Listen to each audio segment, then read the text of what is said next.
I'm thrilled to introduce back to Direction, Not Perfection, Dr. Sherry Price, pharmacist and certified life and weight loss coach. Dr. Sherry's newest podcast is the Health, Habits, and Epic Living podcast, where she educates and empowers women to make healthy lifestyle habits and achieve their health, wellness, and lifestyle goals. Welcome, Sherry. Thank you, Lindsay. Excited to be back. I'm loving this time back together. It makes me always miss the in-between time because I feel like we really feed off of each other and have a lot to offer to each other's communities. So I wanted to tell our listeners, like, our first connect was on the podcast, and you were doing your Drink Less lifestyle podcast. And as I just said, you have like since kind of rebranded and moved on. And I want to drag you back into your old space for a minute because I've just noticed everything you talk about in the drinking space, we could almost immediately transfer over to the emotional eating space. So there's so many topics where I'm like, oh, that just fits, in your solutions and your recommendations and your wisdom is beautiful. So I have some topics for you, and I thought maybe we could play with those for a little bit today. I love it. Let's do it. You mentioned that you hear this a lot. I don't want to drink this much. And I'm going to transfer that over into I don't want to eat that much. But it's helpful to recognize when you're overdoing anything, you had said. However, judging yourself through this thought isn't solving your problem or moving your brain toward finding an actual solution. So can you kind of unpack where you were going with that? Yeah, it's that cycle of constantly berating yourself. And I find the mind is so good at finding the flaws, looking for the negatives, right? Finding what's wrong, because our brain is a problem-solving machine.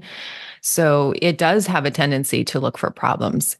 But when you're berating yourself and judging yourself, that's a way you actually limit your brain in finding problems, because you're so stuck up in the emotions of that judgment, right? So that judgment for many women can bring about shame, embarrassment, disappointment, not feeling good enough, not feeling disciplined enough. It's all the enoughness. And some people's brains even take it to like, they're not worthy, right? It goes to like almost the soul level, which is really hard. And then you just are in this like negative space, negative energy, and it doesn't really promote change or growth out, or healing, even for that matter.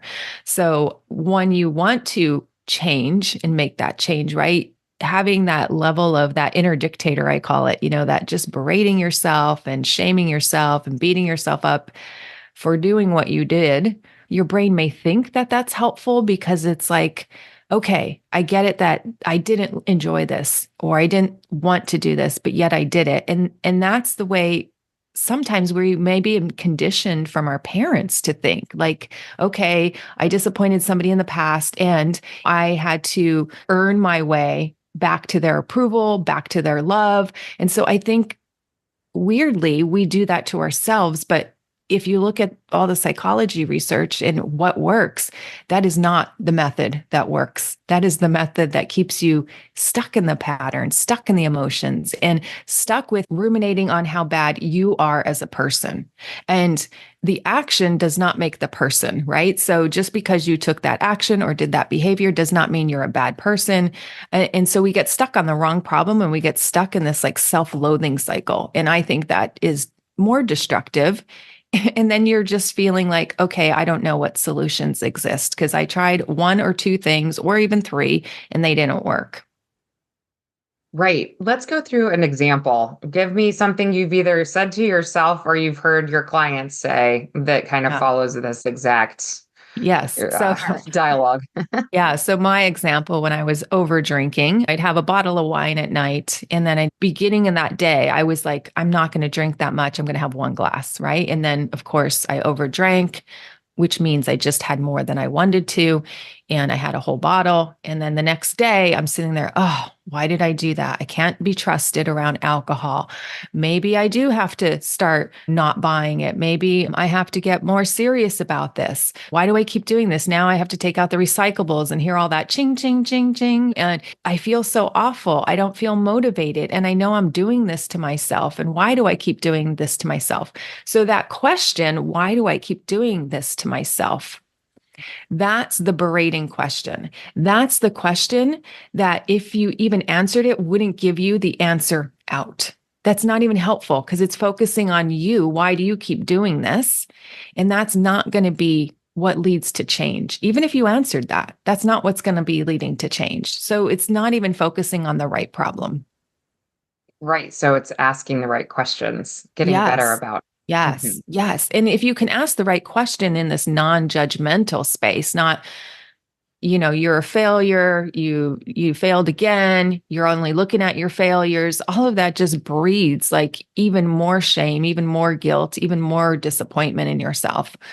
And that is not the best place where change can bloom and take place and seed and grow and Right. Okay. And let's switch this again over to food because people do the exact same thing with they went out to dinner and they walked away stuffed and they wake up the next day going, I guess I can't go out to eat with friends anymore because I can't trust myself around food. yeah. I can't trust myself not to order the dessert. Or it can even be within the home that I can't have desserts in my house because I Mhm. cannot steer clear of them. Mhm. So, same thing, they might be giving themselves the same question of why am I the one person who can't handle having this food in my house or Yeah. going out with friends? When the real question should be, if you were to coach them, what should they be asking themselves? Yeah. First of all, maybe starting with the question right initially isn't where we start. First, we might have to clear some of the negative emotion because when we practice getting in those cycles, that just is automatic. We don't even see that we're creating that emotion. So I really like to say, let's clear the emotion, the negative emotion first. So that might be the pre-step before the question. Because if we just jump into the question and we're not clearing all the negative baggage and emotional shame, guilt, all of that, we may ask the correct question, but with our judgmental and our negative energy, we're not going to give the best answer. Does that Mm, make sense? It's kind of like we're doing abs- it out of shame or guilt, and that is also not motivating. So, a lot of times when I'm coaching women, we look at the shame and we make peace with it and we send it on its way. Then we can do a deeper level work on okay, why do I drink? Why do I overeat? Right? It's like, why do I do this behavior? And you really just really want to understand yourself. For some people, it's I'm lonely. For some people, it's comforting. So you really want to get underneath the behavior of why you're doing it and what benefit it brings you. I think people are not willing to look at that because they just want to hate on the food. They just want to hate on the sugar. They just want to hate on the alcohol. But hating creates more negative energy inside the body, and sometimes it can move us to do good things, but sometimes it doesn't. So I really like to come from a non-judgmental space and just really look at, okay, alcohol is bringing us benefit. What is that? Food is bringing us some benefit if we're doing it. The brain is not stupid. The brain is really smart. It obviously is bringing you some benefit. So let's look at what that benefit is. And then let's see if we can meet that some other way, not through the food, not through the alcohol. And I love that you always come back to the why. And I had a psychologist on here talk about like, what are you really hungry for? Are you really hungry for Yes. sleep? Are you really hungry for me time? And what are you Yes. really thirsty for? With Yes. alcohol? Are you thirsty for reprieve, rest? And it's interesting how until someone is told that, I don't think that our brains naturally with alcohol really give it consideration that this is it's serving me. Yeah. Yeah. And I'll get some surface level answers usually when I'm coaching people initially. I just like the taste. And I'm like, well, you like the taste of many things. Let's go deeper. It's not just one thing. It's really getting to what emotionally is underneath all of that. Yeah. Yeah. Like you said, it I could be, also was, I need it for yes. my me time. Or a lot of women, it's like that's their signal between work is done and now I get to transition to home life. And this will make home life easy because I just did all these hours at work and now I got to come home and do all these hours with the family, cooking, all the chores. And so it could feel like I need this to transition to have less stress during the evening, or I finally get to let down from my work day and take a breather and have some enjoyment before I start more chores around the house. Or empty nesters could be like, there's not much to do. So I'm just bored. So I guess I'll pour a drink. Yeah. So there's Yeah. many reasons. And so I don't want people to think there's one why as well. Like when I was drinking, I had different whys on my Monday through Thursday. Then my drinking escalated on Friday and Saturday, and those were different whys, right? I get to party. I'm not responsible over the weekend. I get to let loose, right? So that wasn't the why Monday through Thursday though. So it's different. And then I found my whys were different if I drank at home versus if I drank out with friends. Absolutely. I could see a whole little list going of things to consider for each Yes. individual Yes. listening. And then this also reminds me of something you said in one of your episodes, because this really resonated. That I forget if you said, like, with if somebody's calling themselves or deeming themselves an alcoholic, but they only like wine, like they wouldn't go to anything but a very specific or only like a gin and tonic. Kind of walk through that because that was an interesting concept. I think we can overgeneralize. And I don't know if that's always helpful for people. And I find that labels mm, may not resonate for somebody, or it makes them feel worse about themselves, right? I think labels can be helpful when you find your tribe, when you feel seen and heard, when you're like, maybe you have these symptoms going on and all of a sudden you get the diagnosis, which is just the label, right? Maybe you have all these symptoms and no doctor's been able to find it, and then finally you're like, ah, this is what I have, and you feel relieved by the diagnosis, and that's just a label, right? You feel relieved to uncover, because now that you know what you have, you can work towards treatment, right? Or resolving some of that. But some labels hold us back. And I think one that holds many people back is being called an addict or an alcoholic. And particularly those people that believe the philosophy that once an addict, always an addict. It feels so heavy for somebody to think, oh my gosh. And recovery could be great for people, but I've met also women that feel like it feels like a prison sentence to say I'm in recovery, right? It feels like I've done something wrong and that was 5 years ago, and I'm still having to say I'm in recovery. Well, that's just a label. Like if that label feels good to you, keep it. If the label doesn't feel good to you, just say you got over a drinking habit or a drinking problem or a drinking issue, or maybe don't even label it and don't even talk about it anymore, right? Who needs to know about our past? When I'm saying like alcoholic, it's like, well, maybe you're just a wine lover, maybe you're just a gin and tonic lover. Let's just get more concrete, more specific. And that's relieving to the body, because then the body's like, oh, that's how I feel. And the brain is like, yes, that's me. And now it's a little bit of relief, and it feels like a little bit of healing because you're starting to understand yourself. And just like uncovering all these whys, I know a lot of people could feel like, well, this is daunting. There's so many. But you know what? Once we're able to name it and look at it, now we can solve for it. Now we can say, okay, this is what's going on for me inside. What other things can I be doing that's not so destructive to my health? And so I think naming it more specific is definitely going to help you move towards healing or change quicker. I like the word healing. Some people like the word change, right? But ultimately, you're looking to create different habits. Right. And to be able to identify your identity feels different when you keep changing those words. And that's what you're getting at. It's just empowering to be like, no, this is me. I'm not addict, alcoholic. And you introduced me to that gray area drinking as well, which I don't think a lot of people, unless they've started to investigate down this path as well, really know about.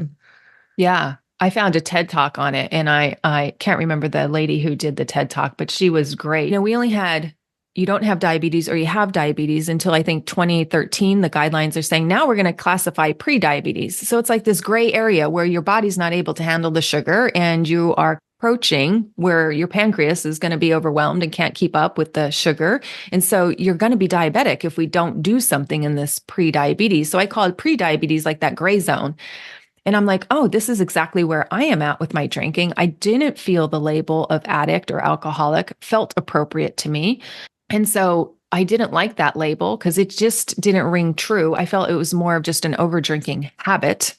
I didn't feel dependent on it. I didn't feel like if you took it away from me, I'd go into seizures, or I didn't feel like I was like spending gobs of money that I couldn't pay my mortgage, or, just some of these things that were more severe or more extreme. And so I'm like, well, that terminology doesn't fit for me.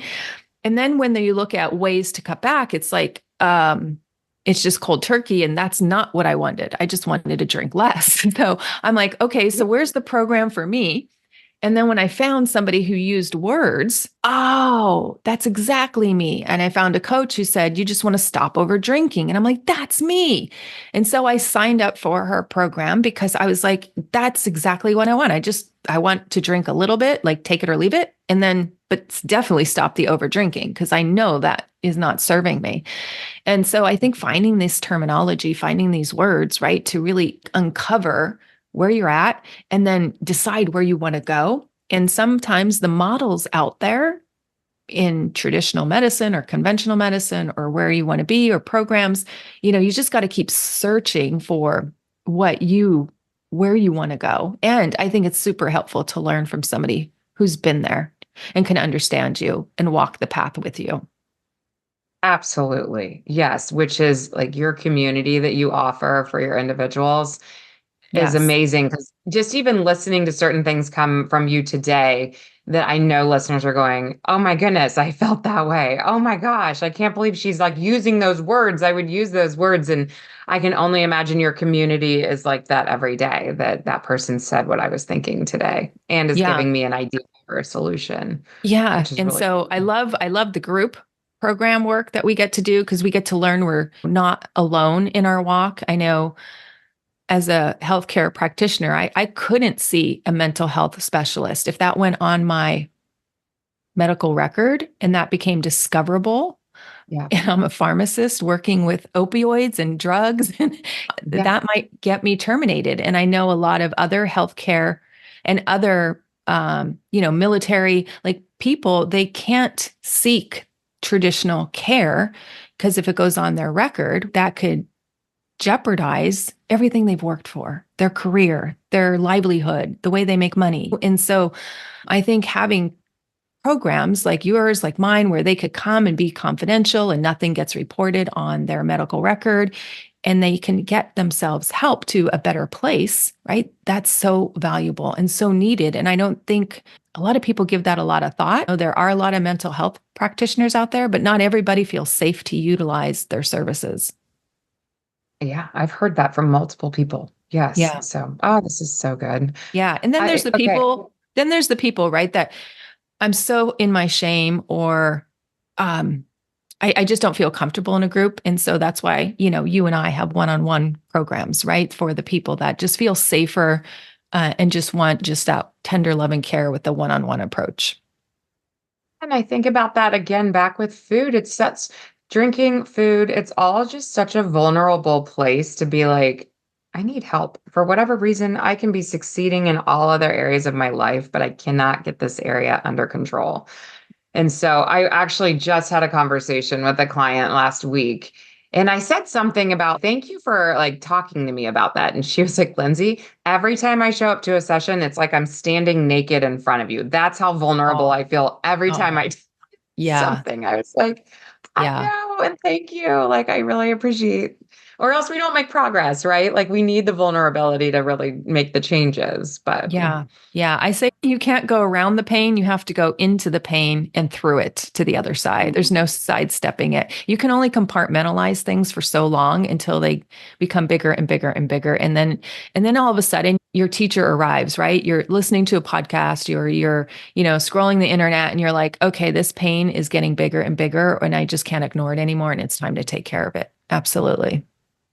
I just got chills when you said that. You're right. If you seek it enough, your teacher arrives, and it's really Yeah. cool. Yeah. It is really cool. Like just for me, I was like, okay, the Chardonnay problem, I've got a kick. And I kept saying that for like a year. Well, I probably Hmm. said it to myself a much longer. It was a much longer problem, but really wanting to change it, it's like something, yeah, inside me I wanted to change a couple of years, but then never really took the action. And then after that final year, it's kind of like, okay, I really want to find something. And everything I stumbled upon was just no alcohol ever, no alcohol ever, no alcohol ever. And I'm like, gosh, there's got to be something out there. And sure Yeah. enough, when it arrived, I'm like, that's it. So I'm super glad for that opportunity to heal that part of myself. Yes, and to just live in a place again of empowerment of that you're giving our listeners hope that whether it's binge eating or whether it's alcohol, there can be a place in your future that you do have control again. It takes Mm-hmm. time, effort, work, pulling back every one of those onion layers like you were talking about. Like you do have to take the deep dive, but Mm-hmm. it's available to you if you would like Yes, to seek it. So exactly. Exactly.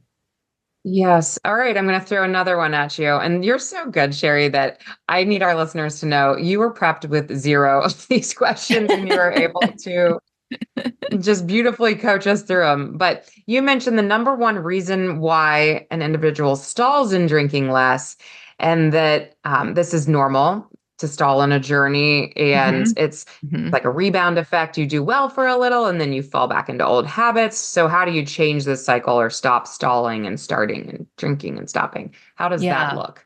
Yeah. So I first want to say that stalling or having a slip up um, is normal.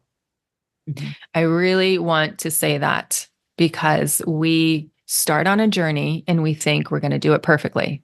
Whether it's losing the weight, it's just going to come off pound by pound by pound. And how many times when you're over 40, you do something for 2 weeks and the scale does not move. And then all of a sudden, it's down 3 pounds, right? So I Mhm. think the brain thinks things should happen linearly. I should just be able to do it little by little, and I will never slip back. There will never be the time where the pounds come back on, right? And that's usually most people, over 90% of people who lose weight say that they hit periods where it goes off and a little comes up, and then it goes off and a little comes up, right? So that to me would be how the brain would say there's a slip up, right?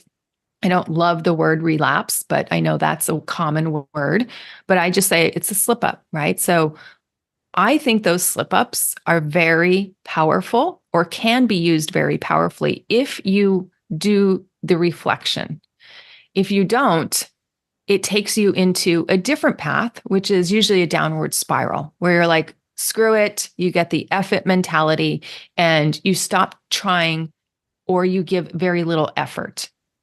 And so you're just like, okay, it's almost like the brain says that shouldn't have happened. That slip up shouldn't have happened. Those pounds shouldn't have came back on. That food shouldn't have just jumped in my mouth. The alcohol shouldn't have just jumped down my esophagus. I think that's a misunderstanding of the healing process. The healing process or the change process is not so absolute, not so black and white. And so I think when we make room for the slip up to potentially happen, we're not going to guarantee it's going to happen, but to potentially happen and to expect it and then to prepare for it ahead of time. So I like to work with the clients and say, okay, when this happens, this is exactly what you do. And then we get on a call and we start talking about it because if not, that will become the thing that takes them away from their goals, diminishing their health, diminishing their confidence, diminishing that this thing that has been working all of a sudden isn't going to work anymore. And that's very damaging because then we put ourselves into the category of failure or this program or this way is going to fail when it's just one slip up. When you look at the literature for addiction, and I will use that word because that's what the literature used when they did these studies, most addicts have over 20 slip ups or relapses before. It's very rare. Less than, I think, 2% never have a slip up. It's so rare that we have to start normalizing that slip ups are part of the process. And I think more people would have more success if they understood that, oops, yes, okay, I slipped up. All right, what do I do now? Yeah. And they saw it as part of the journey rather than the exception. And it's not an exception. It really is part of most people's healing journey because you can't just change overnight. If I find it was very hard for me to change my drinking. I was this type of drinker for so long, every night having a bottle of wine, just about for years. And then you're going to tell Yeah. me that I can just go to a little bit here and a little bit there in a week or two? That's just not how it happened. And that's not how I see it for a lot of people. In fact, I'm working with somebody who has come out of inpatient treatment and relapse, but she doesn't want to go back because she's afraid of the shame and all of the things that they're going to say to her and this shouldn't have happened and that's just too much for her to take. So she's like, I want to work with somebody who really will teach me how and what to do when this happens and not shame me along the way. Yes. I feel like two words that are getting highlighted for me are shifting of expectations and resiliency. You know, that if with, and again, food, workouts, if we have that perfectionistic mentality and we think that we're either never going to drink again, we're always going to show up to the gym, we're always going to eat out of our own kitchen, it's ridiculous when you hear somebody say it out loud and then you think, what if our expectations were we're going to mess up? And then how quickly can we be resilient and get back on track? How Exactly. fast can we hit that next reset button? And just to your point, it's just part of the journey. This is just what we're living in, the ebbs and the flows versus it's such a scary expectation. And I think this with diets as well. If somebody told me I had to eat a specific way for the rest of my life, I'd be like, Mm-hmm. I can't. Mm-hmm. And that's what we're asking people to do without the gray area drinking thinking. That's what it feels like to most people with drinking, that it's a no. Yeah. It's a Yeah. no. Yeah. Or the point Yeah. system in the food, like that just bothers me too. The points, like you can swap out healthy food for a crappy food and it's all about the points. It's like really not learning about the food. It's not learning about the macros. It's not learning how it feels in your body. It's like a point system. It's just weird. And so I think sometimes there's systems set up in like the traditional 12-step models that I don't know. It just doesn't pertain to each individual case. And is it really teaching you the skills on how to become more resilient, more mental resilience, and how to get back on track so you can start healing and start getting closer to the goals. And if you think about life, nothing's like usually 100% other than death. We're all going to 100% die one day. But, most of us don't want to live so rigid. Like you said, you Mhm. don't want to follow this like same eating the whole time, but you want to find a modality that works for your lifestyle. And I find most people want to be healthy 80, 90% of the time. And then maybe 10% of the time they have the joy eat or the joy drink or pleasure coming from Yeah. food or alcohol. And I think that's beautiful, right? Yeah.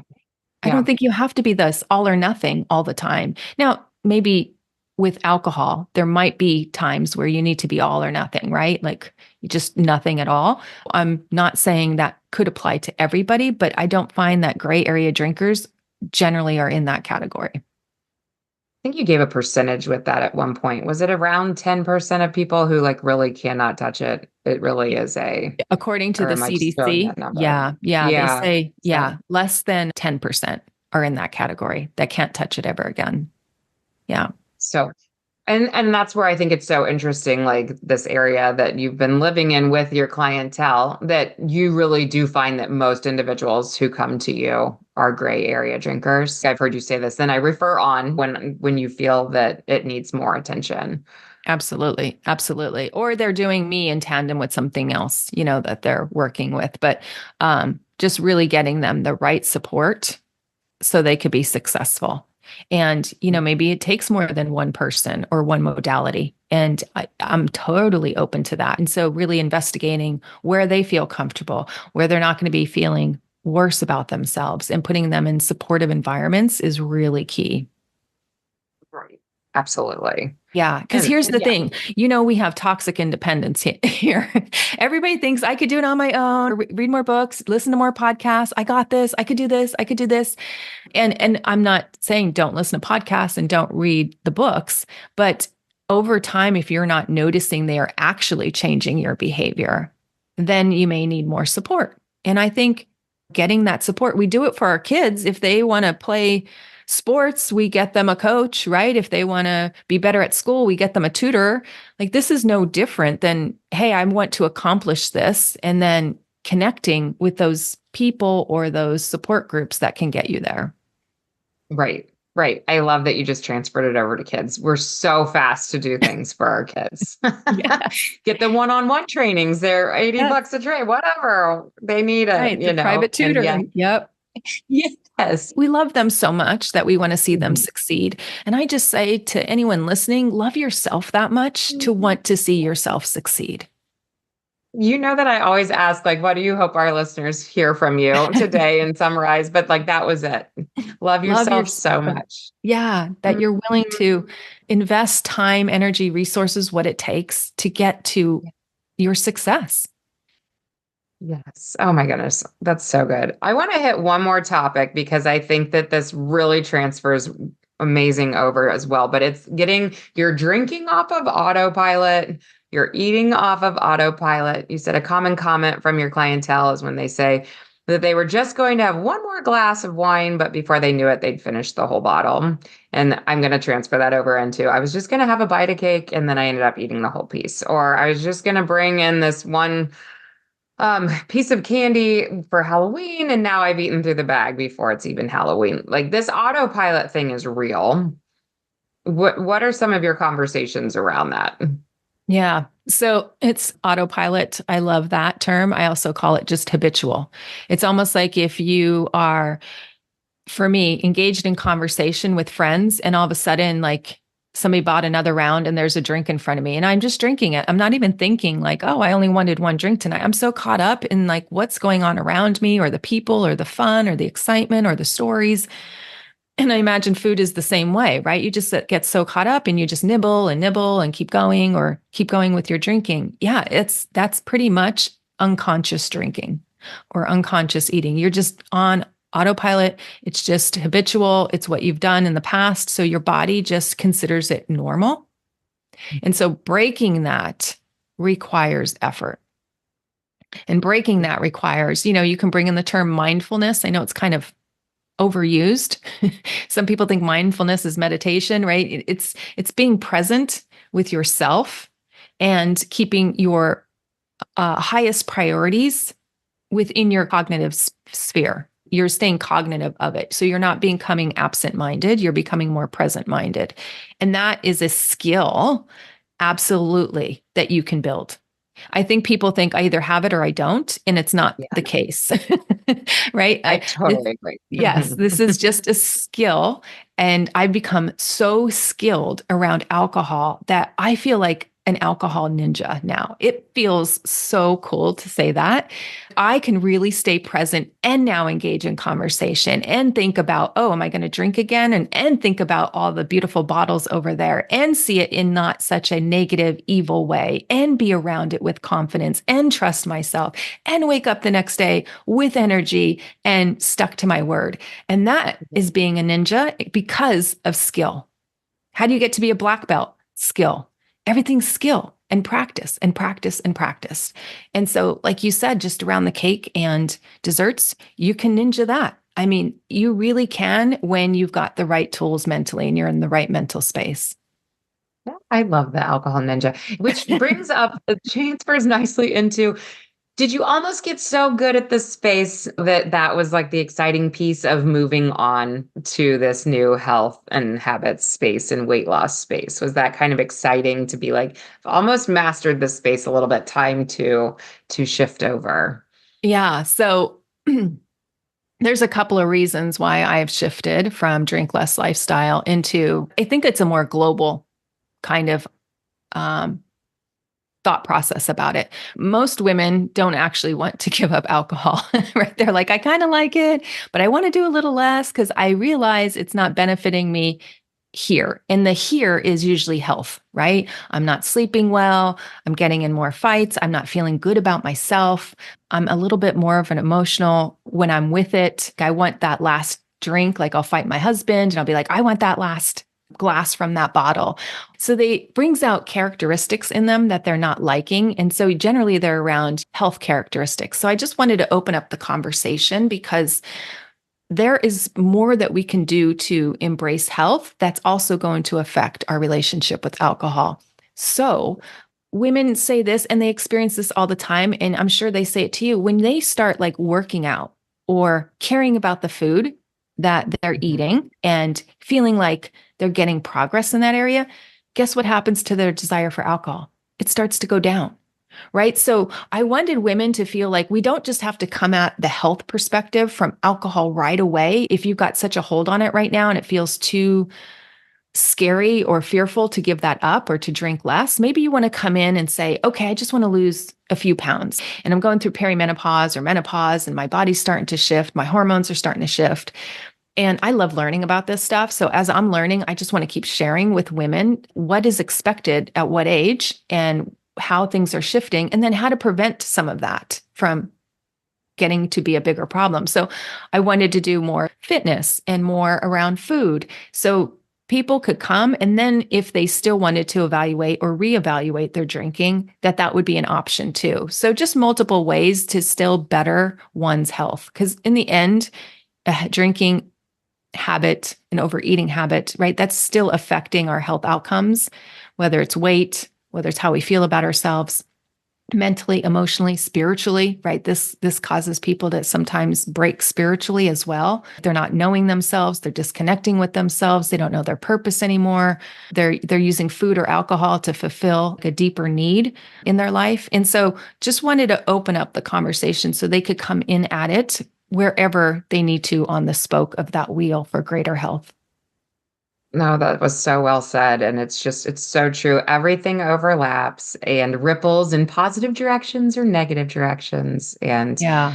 I love that you said we can start in a different place and it'll accidentally touch the drinking part of it. Because I think that's so much, again, more comfy. And you're so good about this and why, again, people are drawn to you. It's this comforting, we're going to get to where I want to go, but it doesn't have to look how I think it has to look. It can almost feel Hmm. accidental, even though you're putting in efforts. There's Hmm. just some like pleasant surprises that come along the way. So. Hmm. No, so Yeah. cool. Can you please just fill us in on your programs that you offer, where to find you, all of that fun stuff? Yes, I have multiple programs, one on one, group programs that you can look at on my website, which is Epic You. That's EPICYOU, epicu.com. And then I also have a podcast that I've rebranded into Health Habits and Epic Living. And then you can find me on Instagram or Facebook at Dr. Sherry Price. Yes, and if anyone was loving these topics that we mentioned, Dr. Sherry still has all of the Drink Less Lifestyle ones on there. They're labeled DLL. So you can still find these topics. You just got to scroll down. But Yes, yes. yes, I can't tell you thank you enough for joining us today. This was such a treat. This is a wonderful conversation, Lindsey, and I hope it really impacts your listeners. Thank you.